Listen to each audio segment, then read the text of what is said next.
kung saan ako magsisimula. Kung sa dulo ba o sa umpisa. Hindi ko na alam kung itutuloy ko pa ba.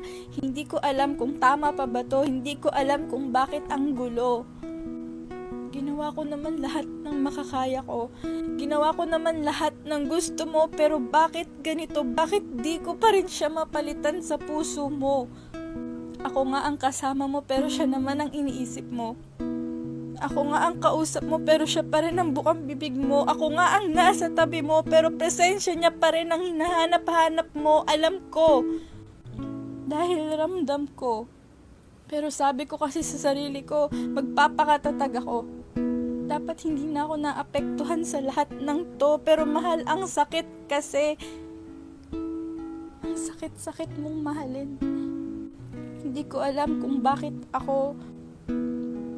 bakit pilit pinaglalaroan ng tadhana ang puso ko, kung bakit ako ang pinili ni tadhana para saktan ng ganito, at kung bakit lagi na lang akong nabibigo.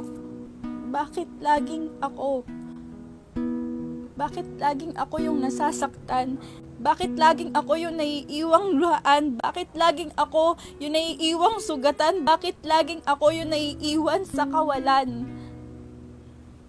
Ano bang mali sa akin? Meron ba? May kulang ba? May sobra ba? Sabihin mo naman para alam ko kung anong gagawin ko. Bakit ako?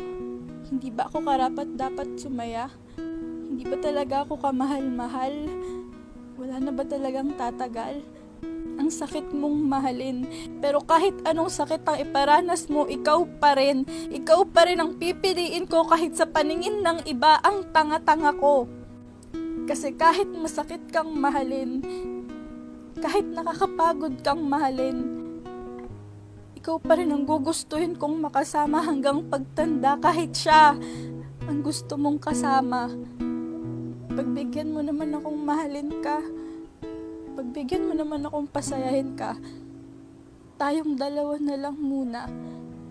Huwag muna siya. Matagal na kayong tapos, pero bakit siya pa rin? Matagal na kayong tapos, pero bakit siya pa rin? Di ba pwedeng ako naman? Tayo naman? Ako na lang? Tayo na lang? Buksan mo naman yung puso mo. Pakiusap, mahal. Ako na lang ang mahalin mo.